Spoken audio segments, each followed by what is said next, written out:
Hola, buenas tardes a todos quienes nos están viendo a través de Facebook Live. El día de hoy tenemos la charla y pues tenemos un invitado de lujo, Gonzalo Aburto. Como saben, esta es la tercera semana de las jornadas con un orgullo disidente y estamos hablando esta semana sobre el VIH-Sida. Y bueno, entonces decidimos hacer esta charla.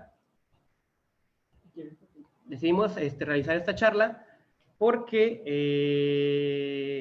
nos interesa mucho saber cómo nace el movimiento del VIH y justamente surge de las personas disidentes sexuales, ¿no? Entonces, quiero leer un poco el currículum de Gonzalo, que es quien nos va a acompañar en un ratito más, que conecte ahorita su cámara y su micrófono. Y bueno, Gonzalo es cofundador de Latinos y Latinas, una red de personas latinas que viven con VIH en los Estados Unidos. Fue editor y fundador de Pos en Español y productor ejecutivo de La Nueva Alternativa, que era un programa semanal en la WAI. Y además, Gonzalo fundó Los Mexicanos y Águila o Sol, que son las primeras publicaciones dirigidas a la comunidad mexicana y homovidens. Un programa de televisión por cable en formato de revista en español para la comunidad LGBT latina, y fue miembro activista de Act Up Nueva York, y también editor ejecutivo cofundador de la revista sobre VIH. Trabajó en el periódico La Prensa y el periódico en español más antiguo de los Estados Unidos, que es La Prensa, originario de México. Y bueno, actualmente Gonzalo vive en Nueva York desde 1986. Y además quiero sumar también que fue fundador del Grupo Lambda, que ya hablamos un poco de él ayer, que fue una de las 3 organizaciones pioneras en México de la diversidad sexual. Y también fue miembro del Partido Revolucionario de los Trabajadores, ¿no? PRT. Y bueno, quisiera dejarlos con Gonzalo para que nos hablara.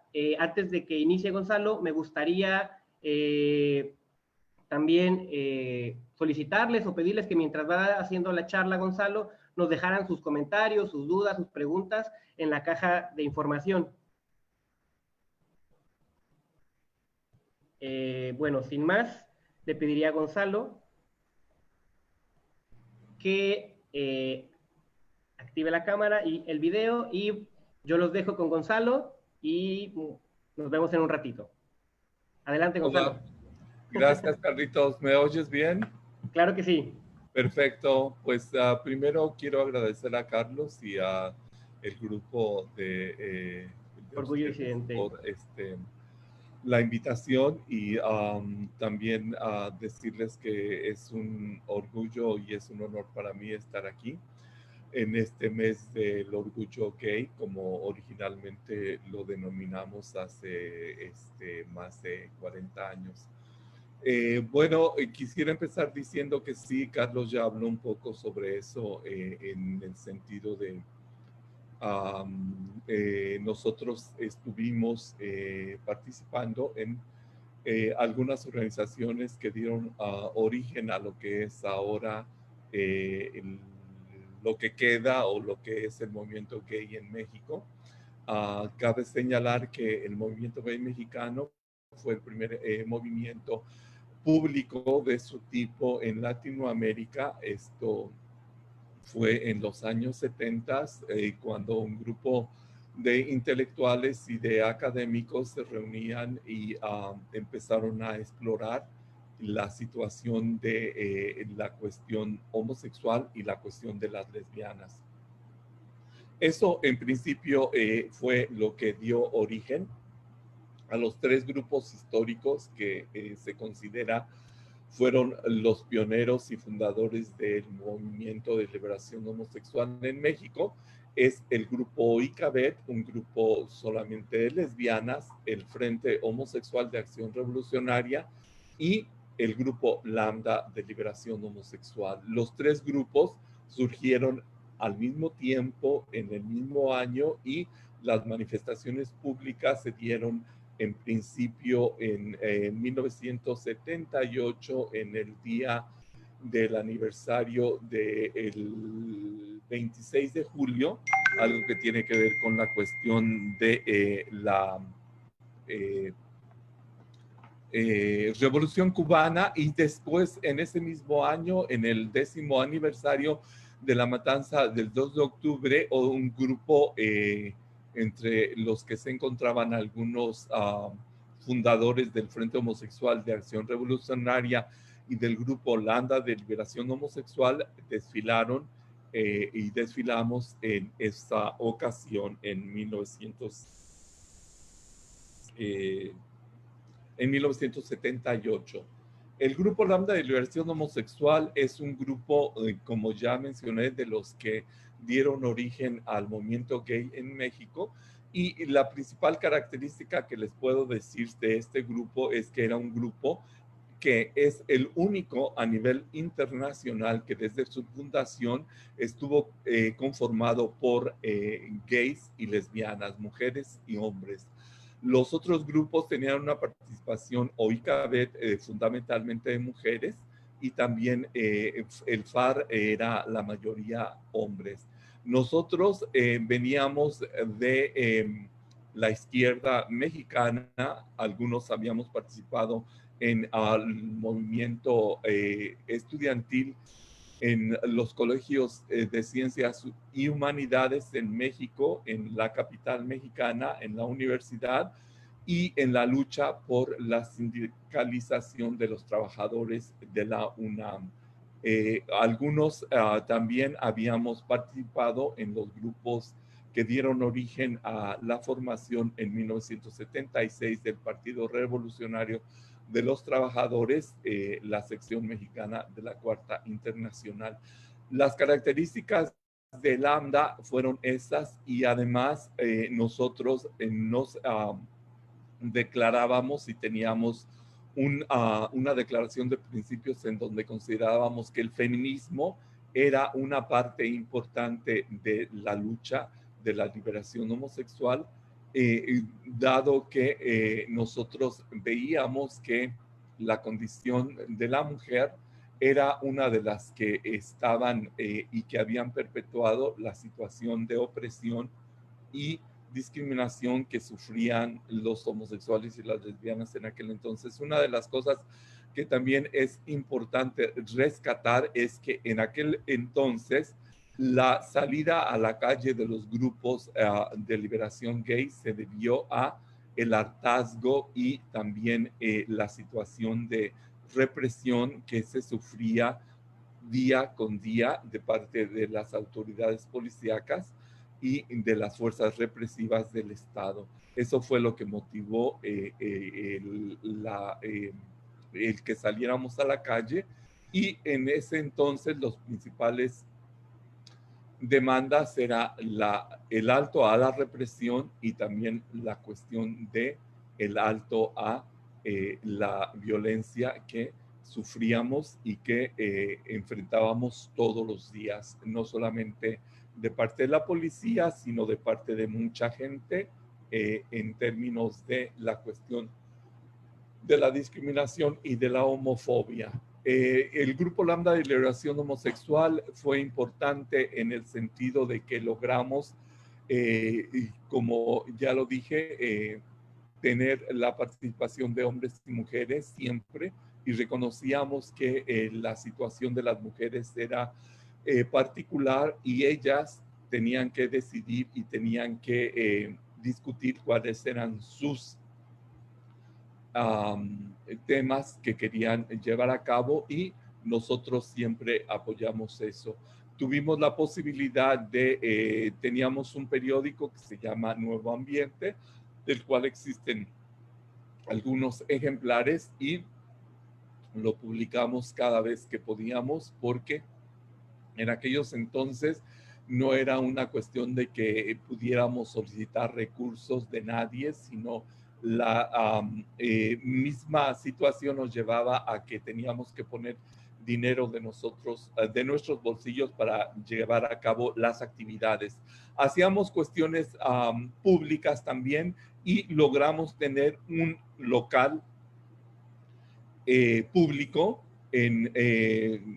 Baja California 71 en la colonia Roma, un local que funcionó públicamente todos los días como cafetería y en donde se reunían los comités que conformaban el Grupo Lambda de Liberación Homosexual, y también ahí podíamos tener nuestras reuniones y nuestras asambleas. La diferencia también era de que nosotros le dábamos la bienvenida a quien quisiera, y como no había una cuestión de que teníamos algún tipo de filtro para que la gente participara, sino desde el principio, desde la primera vez, era un grupo horizontal, no había dirección, la asamblea era la que decidía y todo el mundo podía participar en las mismas desde la primera vez que llegaba al grupo. Y a través de los comités hacíamos el trabajo y logramos tener este local abierto al público, donde realizábamos actividades. También logramos tener la posibilidad de llevar el mensaje y también el trabajo a grupos en la provincia, y poco a poco se fue extendiendo el movimiento. Logramos tener grupos en Veracruz, en Cuernavaca, en Morelos, en Guadalajara, en Nogales, en Sonora, en Chihuahua y en Tijuana y en otros estados. El grupo desaparece prácticamente en 1984.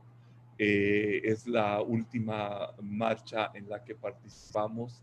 Creo que, bueno, al menos yo como integrante de Lambda. Después de eso viene el terremoto de 1985, y en 1986 yo decido mudarme y vivir en Nueva York. A partir de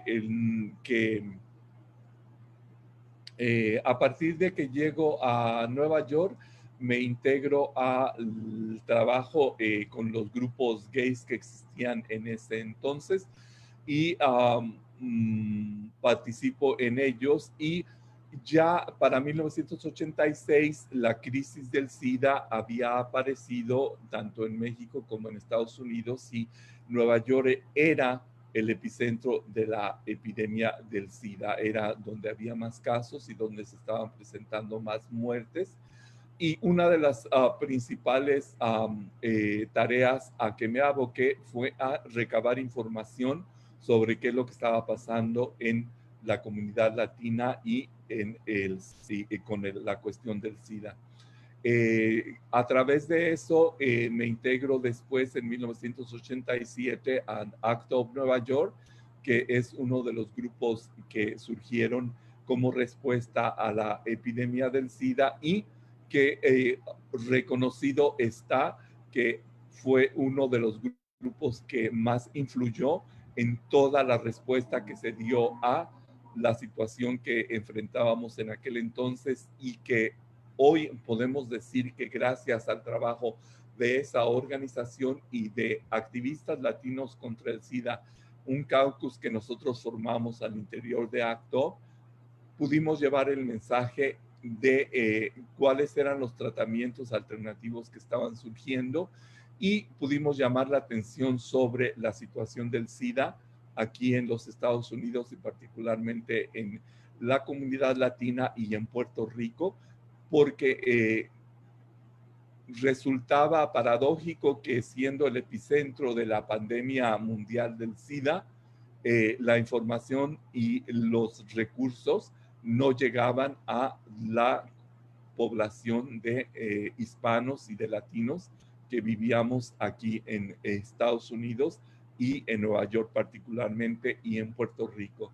En Nueva York, por ejemplo, en aquel entonces, 1986-87, había barrios en donde vivía la comunidad latina, y en esos barrios no había un edificio o no había una cuadra en donde no hubiera gente que que estaba viviendo con VIH, e incluso que ya había desarrollado SIDA. La situación era realmente muy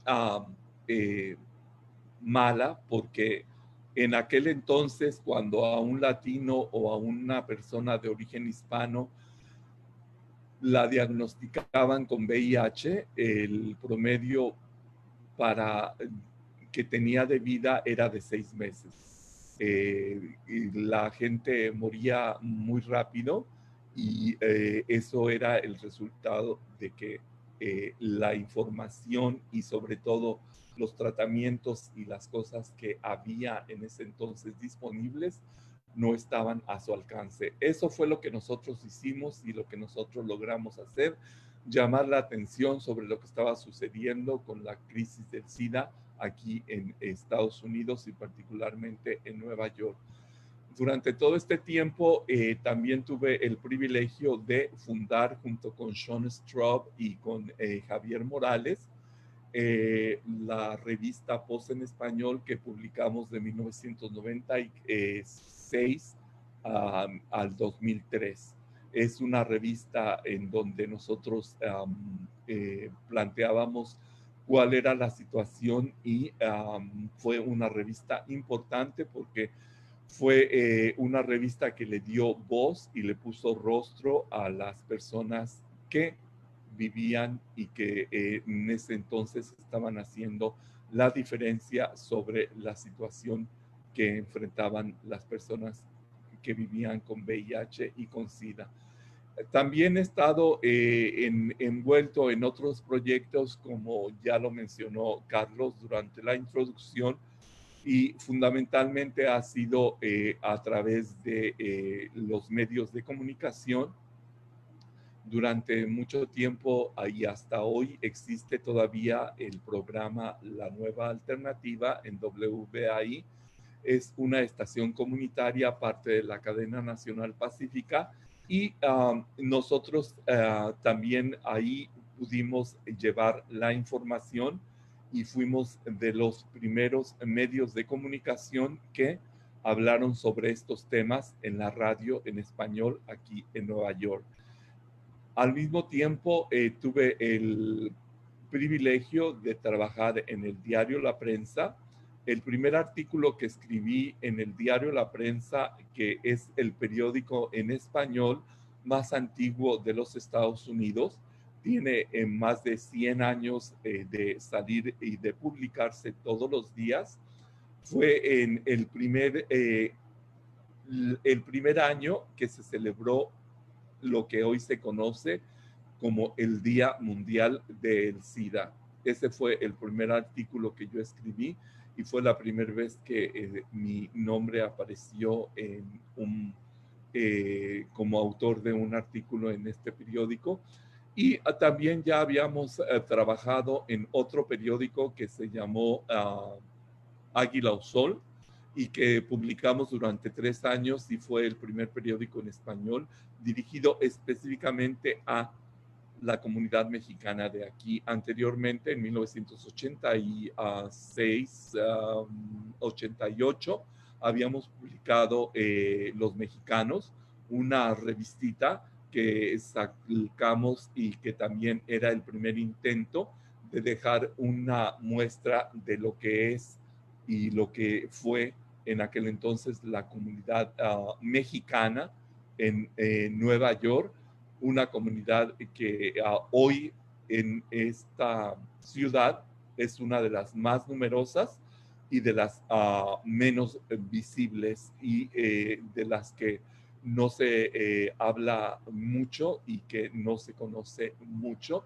más que la mayoría de la gente piensa que todos somos de Puebla y precisamente es porque los pioneros de la migración mexicana hacia Nueva York fueron precisamente los paisanos poblanos y son aquí la mayoría y aquí han estado presentes desde hace más de 50 años. Otra de las cosas que estoy participando es en Zero Project. Zero Project es una organización que se dedica a luchar en contra de la criminalización de las personas que vivimos con VIH, sobre todo porque Estados Unidos es uno de los países, es el segundo país después de Rusia, con más casos de personas que han sido acusadas por delitos por el hecho de tener VIH. Algunas están sufriendo prisión y a otras han estado también sufriendo y enfrentando procesos legales. En Estados Unidos hay muchísima gente que está sufriendo este tipo de situaciones y eso nos ha llevado a que nosotros tratemos de informar a la gente sobre cuál es la situación de la criminalización del VIH en los Estados Unidos y en el mundo. Uno de los proyectos en los que he estado envuelto en los últimos años, desde el 2015, ha sido en lo que es hoy la Red Mexicana de Organizaciones que luchan en contra de la criminalización del VIH, porque en México también se dio y se está dando esa oleada de criminalizar a las personas con VIH, y en el caso de México, en Veracruz, la Constitución, el Congreso local aprobó una ley, el artículo 158 de la Constitución del Estado de Veracruz, en donde se criminaliza a las personas que viven con VIH en el estado y abre una situación en donde mucha gente ha estado enfrentando este tipo de persecución. Nosotros, junto con el grupo un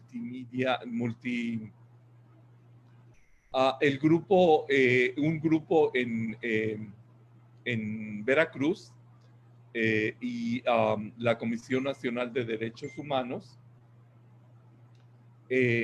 decidieron a través y con la ayuda de la Comisión Nacional de Derechos Humanos presentar un recurso de inconstitucionalidad ante la Corte Suprema de Justicia de la Nación, y nosotros como Zero Project y como HIV Justice Network, que es la organización que a través de todo el mundo hace este trabajo, nos involucramos, y después de varios años, la Corte Suprema de Justicia de la Nación en 2018 en México dictaminó que el artículo 158 o 156 de la Constitución de Veracruz era y es inconstitucional, y por tanto quedaba sin efecto. Eso fue resultado del trabajo de la red mexicana de organizaciones que luchan en contra de la criminalización de las personas que viven con VIH en México, y eso fue resultado del trabajo que hemos emprendido con los grupos en México, y en el 2019 se creó esta red que para este entonces ya ha tenido 2 encuentros nacionales y que ha estado muy pendiente de todo lo que es la situación de la violación de los derechos humanos a las personas con VIH y a la gente LGBT, a las personas transexuales, a las y los trabajadores sexuales, y han estado muy activos, sobre todo en estos últimos 2 años, con la llegada de la nueva administración que ha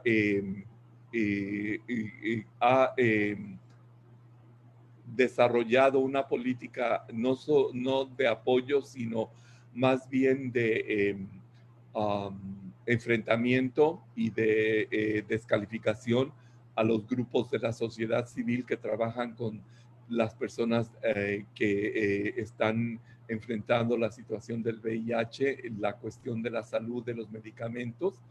Y esto ha sido una lucha que se ha dado, y también ahora con la cuestión del COVID-19, también ha ayudado a esta respuesta que se ha dado para estar monitoreando las violaciones a los derechos humanos de las personas que están enfrentando también esta situación del COVID-19. Y también, sobre todo, la Red Mexicana de Organizaciones en contra de la criminalización del VIH ha estado bien pendiente de la situación que se dio en cuanto al desabasto de medicamentos, de tratamientos para el VIH que se dio fundamentalmente en el 19 y que dejó a miles y miles y miles y miles de pacientes sin sus medicamentos y que fue una situación muy trágica.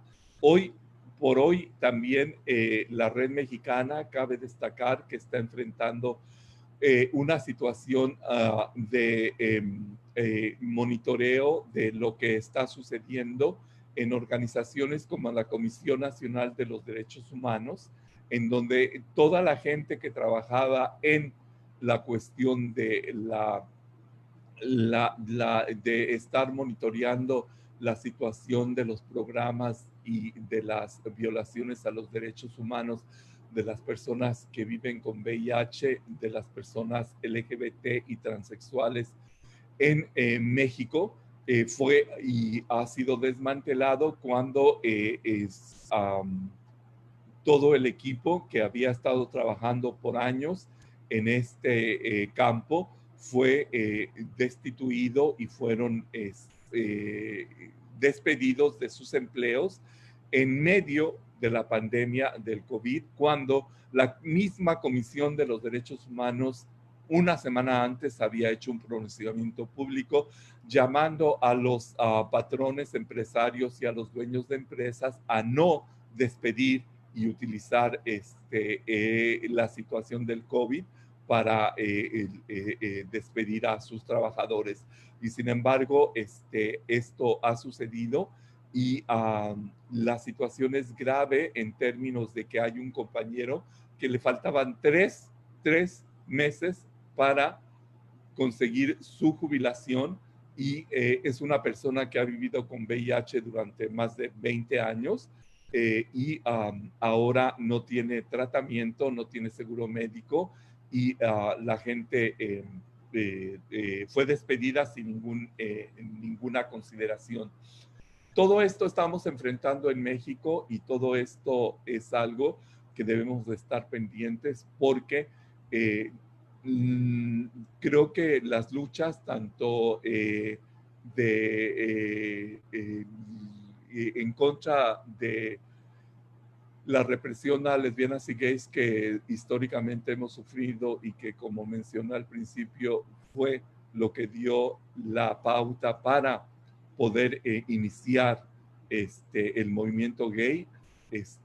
Las cosas, aunque por algunos avances que se han logrado pueden decirse que hemos mejorado, pero la situación de millones tal vez de personas en México que son lesbianas, gays y transexuales ha mejorado en muy poco. Carlitos, no sé cómo ves, si quisieras que pudiéramos tomar algunas preguntas, algunos comentarios. A mí también me interesa muchísimo que la gente que está conectada pueda interactuar con nosotros y no sé si tienes preguntas, no sé si hay algún tema que quieras que pueda o que quieras que profundice o que me haya faltado y que no haya tocado en todo este rollo que me ha aventado.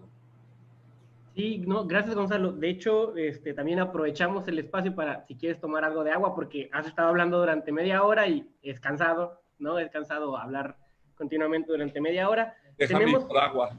Claro, claro, aprovecha el espacio ahorita mientras tenemos este receso para que vayas por agua. Y bueno, yo los invito a que sigan poniendo los comentarios, nos sigan escribiendo, si tienen dudas, si quieren algo en específico que les gustaría saber, ¿no? Sobre el movimiento, sobre cómo está surgiendo esto. Y tenemos un comentario que es de Ángeles Márquez, y yo tengo algunas preguntas también, Gonzalo. Ok. Ángeles nos pone, felicidades por este trabajo valioso. Son muchos datos y asuntos. Ojalá Orgullo Disidente también pueda hacer una reseña de los asuntos y personas que han hecho estos programas para seguir consultando estas historias, ¿no? Pues vamos a intentar retomar. Gracias, Ángeles. Saludos, Ángeles Márquez, Guilea, y a todos los hermanos Márquez que son, que están presentes siempre en mi corazón y en mi cariño. Sí, un saludo a Ángeles que nos ve, que ya es nuestro fan. Y preguntarte, Gonzalo, a lo mejor que nos contaras un poco sobre las actividades, cómo se financiaban, qué tipo de acciones hacían a principios de cuando surge la pandemia del VIH. No sé si nos Pues puedes mira, ser específicos. O que tú hayas visto. Acá en Estados Unidos, generalmente igual, el grupo era el que desarrollaba una campaña de financiamiento, y la verdad es que ACT UP, el grupo en el cual nosotros nos desarrollamos, activistas latinos contra el SIDA, Caucus Latino de ACT UP Nueva York, tuvimos la fortuna de participar como integrantes de ese grupo, y ese grupo fue muy exitoso porque tenía un comité de recaudación de fondos que funcionó muy, muy bien, y en aquel entonces podía hacer subastas de pintura de Kay Harvey y artistas que eran muy reconocidos. Madonna hizo varios conciertos de recaudación de fondos para ACT UP, y eso hacía posible que pudiéramos tener un local acá en Nueva York. ACT UP siempre tuvo un local, y tener los recursos necesarios financieros para no solamente producir las cosas que teníamos que hacer, sino también para todas las otras actividades, ¿no? Cuando se hacía por ejemplo, lo que quiero resaltar es que gracias a activistas latinos contra el SIDA de ACT UP, se desarrolló hace 20 años en Puerto Rico la primera manifestación sobre la situación terrible que estaban sufriendo las personas con VIH en Puerto Rico. Nosotros logramos que el grupo financiara una campaña que duró 3 meses antes.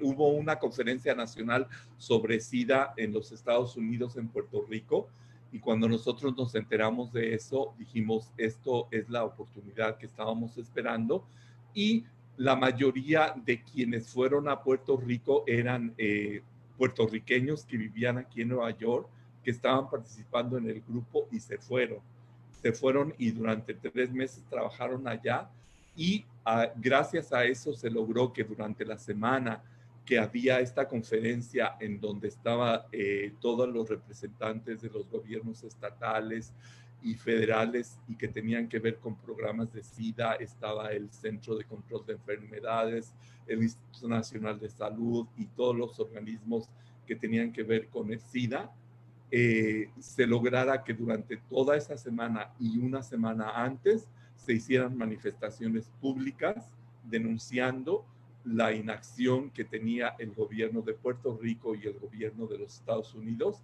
para enfrentar la crisis del SIDA. Y fue una cosa muy importante porque fue la primera vez que se realizó una demostración pública, una manifestación pública en las calles de Puerto Rico, en el viejo San Juan, que llegó hasta la mansión del gobernador para hacer una demostración. Y no solamente eso, sino que gracias a eso se logró que se formara ACT UP Puerto Rico, que funcionó por varios años, ¿no? En Estados Unidos también tuvimos la posibilidad de hacer varias cosas que fueron importantes. sobre todo denunciar a las agencias que en aquel entonces recibían fondos del gobierno, tanto federal como estatal y municipal, para hacer programas que estuvieran dirigidos a la comunidad latina, pero que sin embargo no hacían nada. Entonces nosotros hicimos una campaña para llamar la atención y denunciar las condiciones en que estábamos pasando. Y también una cosa importante era que nosotros como latinos en ACT UP participamos en todas las demostraciones que hubo y que ahora son históricas y que y que han estado documentadas y están documentadas en libros y en películas y documentales. Siempre estuvimos presentes desde la primera, que fue en Wall Street. Allí estuve yo y estuvieron otros compañeros de latinos, y hasta siempre, siempre estuvimos ahí.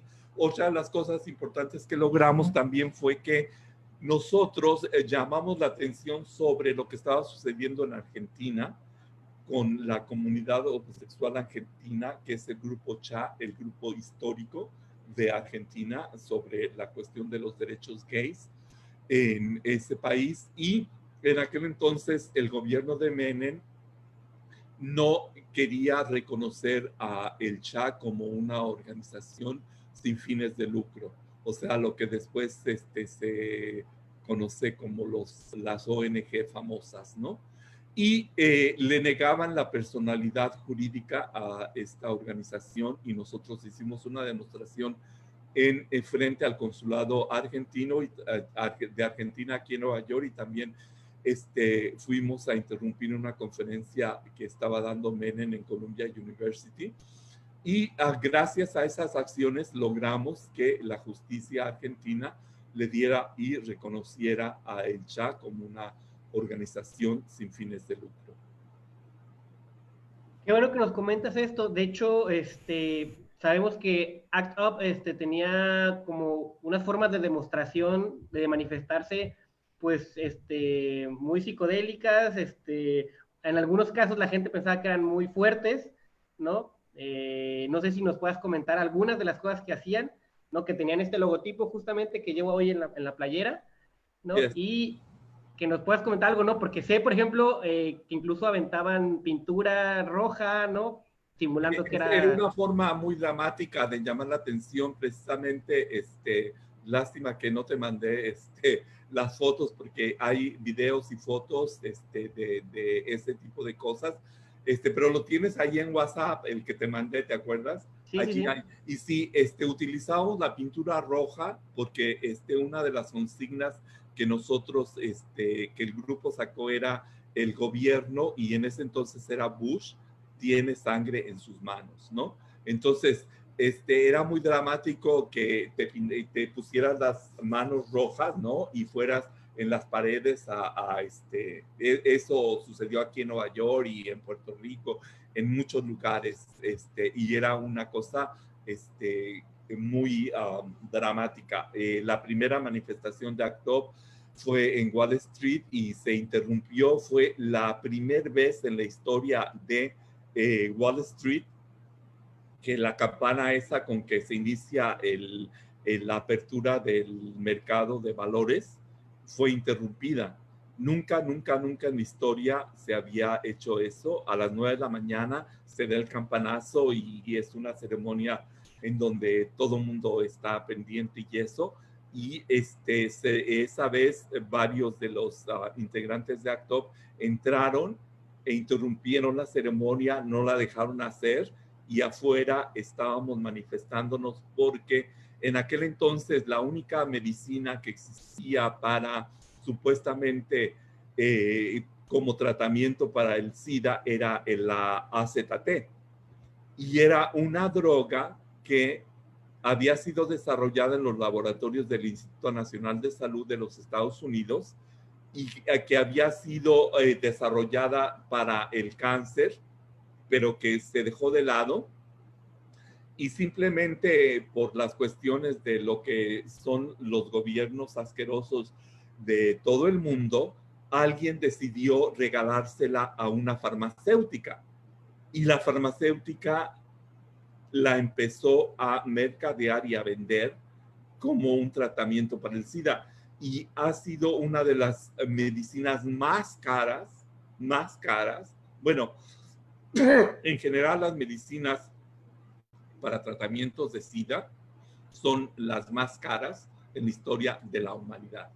O sea, los tratamientos son carísimos, incluso ahora que ya hay más posibilidades, ya hay menos, ha sido todo un recorrido, ¿no? Otra de las demostraciones que nosotros hicimos fue aquí en Nueva York, los desfiles étnicos son una tradición muy importante.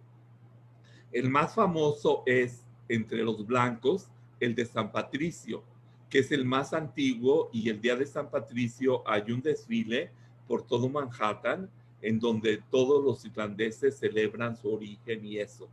Es una fiesta nacional. Aquí en Nueva York, entre los latinos también existe el desfile puertorriqueño.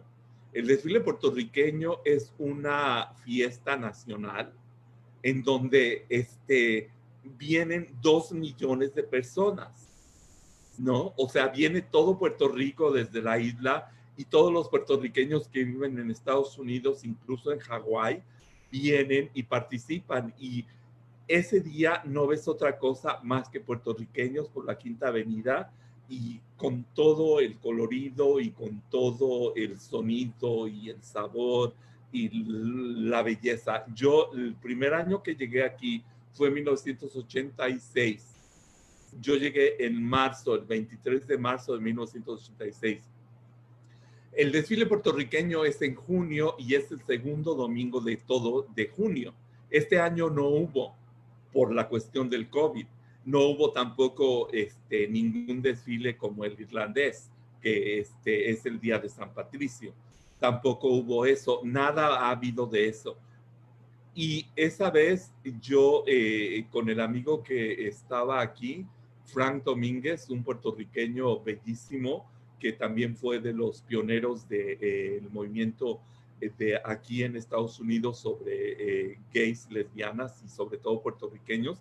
Ellos fundaron una organización que se llamó Comité Homosexual Latinoamericano y agrupaba puertorriqueños, colombianos y cubanos, más que nada en aquel entonces, y fueron los primeros que participaron en un desfile puertorriqueño en 1981 y abiertamente como grupo gay. Y fue una cosa histórica, ¿no? Está reseñado en los periódicos y todo. Nosotros, como latinos de ACT UP, siendo que la mayoría de los que participábamos eran puertorriqueños, y que las mujeres que estaban en nuestro caucus, en nuestro comité, eran muchas puertorriqueñas y muchas viviendo con VIH, dijimos, tenemos que participar y fuimos y armamos un escándalo. Armamos un escándalo porque todo mundo fue vestido de blanco, el contingente, nos metimos a la cañona, a la mala, como dicen, porque no teníamos ni permiso ni nada y nos metimos y el contingente era la manta, activistas latinos contra el SIDA, y después un ataúd y decía Puerto Rico muere de SIDA.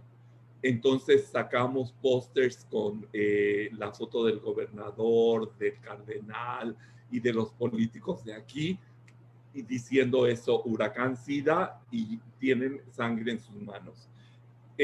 Hay una comentarista, eso está también en el canal 41 de Univisión aquí, cuando nosotros pasamos por donde estaba el templete con las cámaras y eso, la comentarista dijo, este desfile de todos los que yo he asistido ha sido el más importante porque aquí se han puesto, o sea, no ha sido nada más el rollo de qué bonita bandera, la bandera puertorriqueña y todo ese rollo, no, sino ella dijo, aquí se han traído las cosas de los asuntos que son más importantes para la comunidad puertorriqueña, que ha sido el estatus de la isla, ¿no?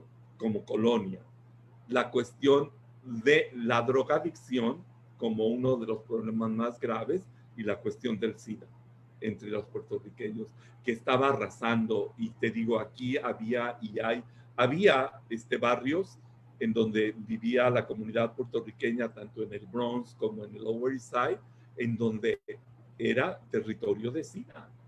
Tú ibas a esos barrios y tenías casi que asumir que todas las familias tenían por lo menos una persona de su familia en los edificios, en los departamentos, que estaba enfrentando la cuestión del SIDA. Esas fueron de las cosas más relevantes que nosotros hicimos de las acciones, ¿no? Que nosotros llamábamos eso, vamos a hacer acciones. Y eso era, acciones. Y justamente esto que estás comentando ahorita, digamos que lo hilo ahora con lo del COVID, lo del coronavirus, porque comentaste que en Nueva York estaba como el centro donde estaba el VIH, pero ahora casualmente, digamos, no es el origen donde surge el COVID en el mundo, pero Nueva York es una de las ciudades con más casos de COVID en el mundo también. Entonces no sé si tiene que ver con algo de las políticas de salud justamente en Nueva York, o es el número de personas que viven ahí, o pues qué pasa en Nueva York. En el caso del SIDA, pues, mira, yo creo que la fortuna que tenemos nosotros es que hemos sido testigos de situaciones tan increíbles como esta. En nuestras vidas hemos enfrentado dos pandemias y aparte las pequeñas, ¿no? Que no llegaron a ser tan, como la gripe aviar y todo eso, que no fueron tan tremendas, pero hay grandes diferencias en la cuestión de la pandemia del SIDA y la pandemia del COVID. Yo creo que en los dos casos puso de manifiesto lo que significa estar en una situación de desventaja, ¿no? En el caso del VIH y del SIDA, fue una situación en donde los movimientos gays habían surgido históricamente, se considera 1969, con la rebelión del Stonewall, como el inicio del movimiento de liberación homosexual moderno. Y a partir de allí se inicia una serie de situaciones y de cuestiones de organización política que llevaron a que en muchos casos se viviera una revolución sexual y revolución en términos de lo que el movimiento gay y lesbiano aportó a la cuestión de la sexualidad, al reivindicar el placer lúdico como un derecho de todas las personas, ¿no? Y creo que en ese entonces nos encontró, en ese momento en donde todo el mundo estaba teniendo relaciones sexuales y explorando y viviendo la sexualidad de una manera más libre. Y no había pasado mucho tiempo, 69, y se habían formado en las grandes metrópolis como Nueva York, San Francisco, Berlín, Londres, los guetos, en donde a partir de la organización y a partir de los movimientos se empezaron a crear agrupaciones y también se empezaron a crear movimientos tanto económicos como políticos y culturales que llevaron a la formación de guetos.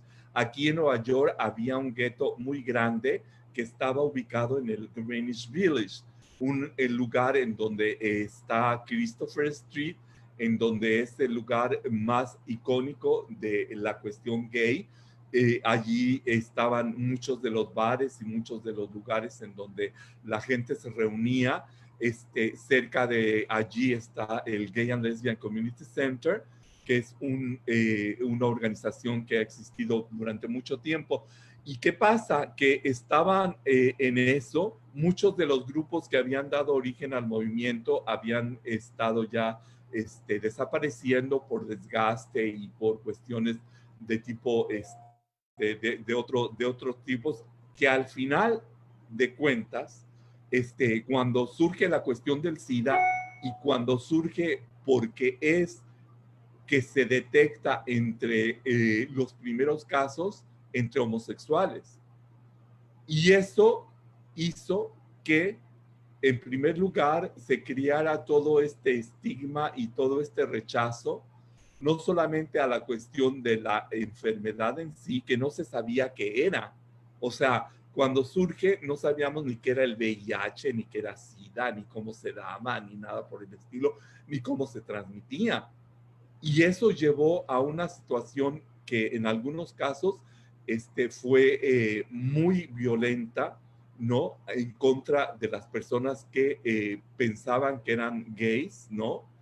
Los vecinos, y pensaban que alguien era gay, tú sabes, ya era el ostracismo total, y ya violencia y muerte. En ese entonces, aquí en Nueva York, cuando se da la crisis del SIDA y se empiezan a acumular los casos y se empieza a ver que hay cada vez más casos, y conforme empiezan a avanzar las investigaciones y se empieza a conocer cómo se transmite, que no es por contacto casual, sino que tiene que haber intercambio de fluidos, que tiene que haber no solamente relaciones sexuales, sino que puede ser por sangre o por cuestiones de flujos vaginales o de semen. Esos son los casos. Entonces, no es una cuestión que ayudó a las personas con VIH, sino durante los primeros años hay historias aterradoras, ¿no? En donde en los hospitales no se atendía a la gente que se sospechaba que tenía VIH. Se dejaba morir y las dejaban morir en los pasillos y la gente moría y hubo muchas tragedias y mucho sufrimiento, ¿no? Conforme fue pasando el tiempo y conforme fue la misma comunidad organizándose hasta decir basta, no más, las cosas cambiaron. Pero nunca, nunca, nunca en términos de las luchas sociales, tanto de las mujeres como de los gays, como de los obreros, como de todo mundo, nada de lo que se ha logrado ha sido por la virtud de los gobiernos o de las gentes que están en el poder. Todo ha sido arrancado a fuerza de trabajo, de sufrimiento, de lágrimas y de chingadazos. O sea, todo. La gente que vivimos hoy con VIH, que tenemos acceso a medicamentos y que o sea, yo tengo amigos que que han estado en esta situación de hace 40 años, ¿no? Y que estaban muertos y que ahora están gozando de salud gracias a muchas cosas. Es una situación totalmente distinta. En aquellos entonces, para poder sobrevivir, tenías que tomar un tratamiento a veces hasta de 50 pastillas al día, ¿no? Y con unas pastillas que eran unas cápsulas cabronzotas, o sea, ¿no? Y pasaron muchas cosas para lograr estar como estamos ahora, y esto no ha sido, repito, gracias a la buena voluntad de nuestros gobernantes, sino que se le ha arrancado todo a base de chingadazos. Sí. Y fíjate que justo que comentaste esto, ¿no? De cómo estaba o está todavía en algunas partes del mundo y sigue estando incluso, aunque ya está la información, que ya se sabe que no se contagia por el simple tacto y esto, pero todavía está esta, digamos, discriminación y justamente eso es lo que estás trabajando ahora. Me gustaría que nos comentaras ejemplos o casos en específico para que la gente entendiera qué es lo que estás realizando ahora en Zero Project. Pues la cuestión de la criminalización tiene que ver con la percepción de la gente que tiene VIH y la gente que no tiene, ¿no? Generalmente, aparte, yo creo que tal vez algunas de las personas que nos están acompañando o de las que después verán esto, tal vez están interesadas.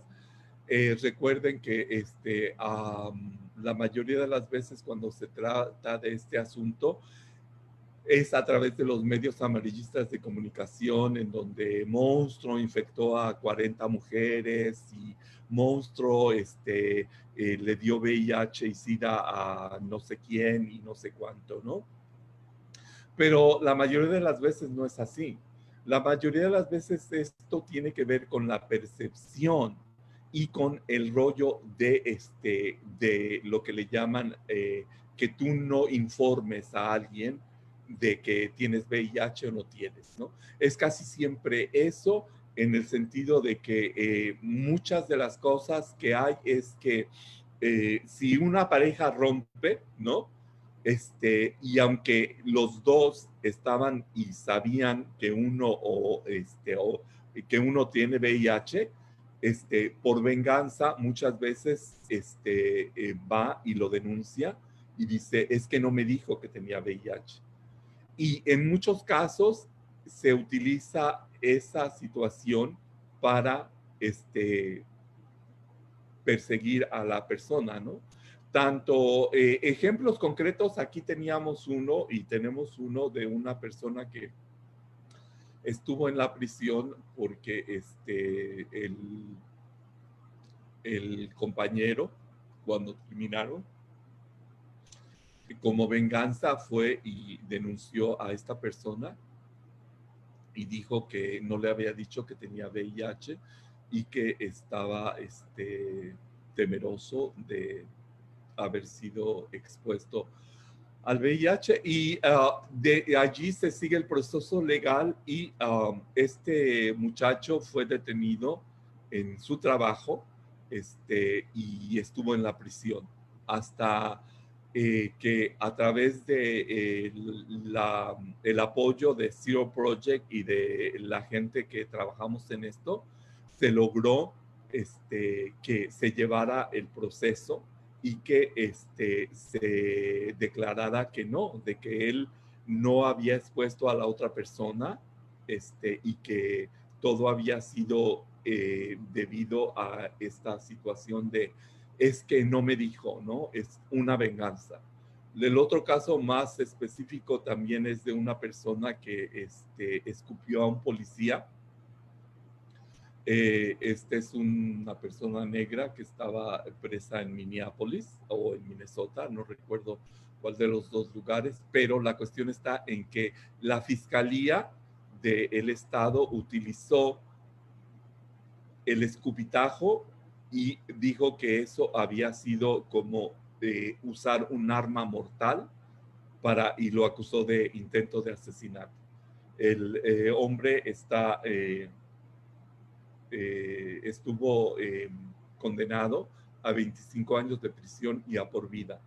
Estuvo en la prisión y el policía al que escupió jamás estuvo expuesto al VIH, nunca ha salido positivo al VIH y no hay ninguna razón. Entonces, eso es lo que se está utilizando en muchos casos en las ciudades, en los estados aquí en Estados Unidos, para eh, la situación de criminalización de las personas que viven con VIH. Eso es lo que estamos haciendo, pero precisamente estamos tratando de cambiar y reformar las leyes porque generalmente tanto en Estados Unidos como en otros países se utiliza esa cuestión que se dice que quien transmita una enfermedad infecciosa mortal a otra persona, eso está en los códigos penales y civiles en muchos casos de los estados y de los países. Y eso es lo que se utiliza, aunque no se especifique que es VIH, se utiliza para criminalizar a las personas con VIH. Entonces, también lo que nosotros estamos haciendo es trabajar con los legisladores para convencerlos de que se especifique de que en el caso del VIH no se puede usar esa situación para criminalizar. Y entonces hay una parte de Zero Project que trabaja en la cuestión de reformar y modernizar las leyes para no dar cabida a este tipo de situaciones. Pues muy bien, digamos, llegamos a la hora que teníamos ya programada. Acá los compañeros, digamos, tuvimos más de 30 personas que nos estuvieron viendo, pero no hay comentarios, no hay preguntas. Yo te agradecería, Gonzalo, no sé si quieras comentar algo al final, no como conclusión, como algo que quieras decirnos. Solamente decirles gracias y una vez más reiterar el saludo y las gracias para el grupo de ustedes y que sigan haciendo esto.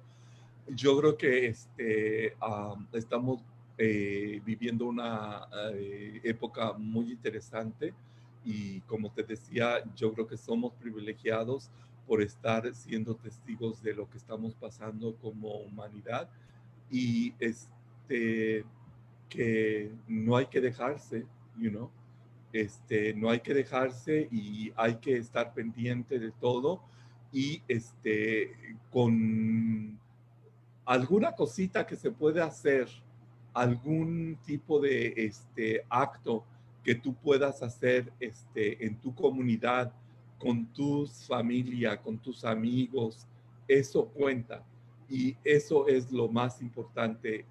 Y repito, yo creo que una de las cosas más valiosas que hemos aprendido es que sí se pueden lograr cambios a través de la lucha.